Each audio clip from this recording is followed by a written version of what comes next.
বর্ষিয়ান রাজনীতিবিদ মির্জা আব্বাস অসুস্থ হয়ে হাসপাতালে ভর্তি হওয়ার পর সামাজিক যোগাযোগ মাধ্যমে নাসিরউদ্দিন পাটোয়ারীকে নিয়ে চলছে সমালোচনার ঝড়। অনেকেই মির্জা আব্বাসের অসুস্থতার জন্য নাসিরউদ্দিন পাটোয়ারীর বিভিন্ন সময়ের বক্তব্যকে দায়ী করে সমালোচনা করছেন। সামাজিক যোগাযোগ মাধ্যমে ব্যাপক প্রতিক্রিয়া দেখিয়েছেন কেউ কেউ। আলোচিত মডেল ও ঢাকা ৮ আসন থেকে নির্বাচন করা অভিনেত্রী মেঘনা আলম এক পোস্টে আব্বাসের অসুস্থতার জন্য পাটোয়ারীর বক্তব্যকে দায়ী করে সমালোচনা করেন। দীর্ঘ ফেসবুক স্ট্যাটাসের শেষ পর্যায়ে তিনি লিখেছেন, ওনার কিছু হলে তার পেছনে পাটোয়ারীর অনিয়ন্ত্রিত কথাবার্তা ৮০% দায়ী, তাতে সন্দেহ নেই। ডাক্তার আওয়াল এক ভিডিওতে বলেছেন, মির্জা আব্বাসের অসুস্থ হওয়ার অনেকগুলো কারণ থাকলেও নাসিরউদ্দিন পাটোয়ারীর লাগামহীন বক্তব্যও অনেকাংশে দায়ী।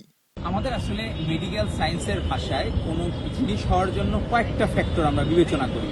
ধর আপনার ৮-১০টা ফ্যাক্টর থাকে, সেই জায়গায় যে তার যে ডায়াগনোসিসটা হয়েছে সেই জায়গায় হচ্ছে আপনার ১০-১২টা যদি প্রিডিসপোজিং ফ্যাক্টর থাকে, যে এগুলার কারণে তার এই স্ট্রোকটা ইনিশিয়েট হয়েছে।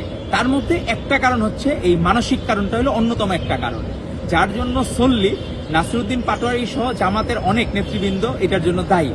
এদিকে ময়মনসিংহে এক ইফতার মাহফিলে বক্তব্যে মির্জা আব্বাসের সুস্থতার জন্য দোয়া চেয়েছেন নাসিরউদ্দিন পাটোয়ারী। বর্ষিয়ান রাজনীতিবিদ জনাব আব্বাস উদ্দিন সাহেব, মির্জা আব্বাস সাহেব, উনি অনেক অসুস্থ, হসপিটালে ভর্তি আছে।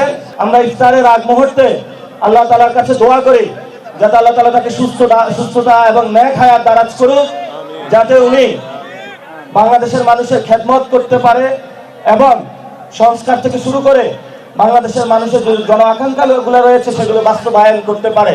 সামাজিক যোগাযোগ মাধ্যমে ছড়িয়ে পড়া অভিযোগের জবাব দিয়েছেন মির্জা আব্বাসের ছেলে। তিনি বলেন, তার বাবার অসুস্থতার সঙ্গে কারো বক্তব্যের কোনো সম্পর্ক নেই। সোশ্যাল মিডিয়া এবং বিভিন্ন জায়গায় অনেকভাবে কথা ছড়িয়েছে, আসলে ওই রকম কিছু না। যেহেতু বয়স হয়েছে বাবার এবং কাজের চাপটাও একটু বেশি ছিল, সাথে সাথে রোজা রেখে একটু স্ট্রেসের মধ্যে পড়ে গেছিল আর কি। তো আলহামদুলিল্লাহ আমি মনে করি বাবা অনেকটা ভালো আছেন এখন, আপনাদের দোয়ায় এবং আল্লাহর অশেষ রহমতে। আপনারা সবাই আমার বাবার জন্য দোয়া করবেন। এলো খবরের কাগজ, নিখাত, নির্ভীক, নিরপেক্ষ।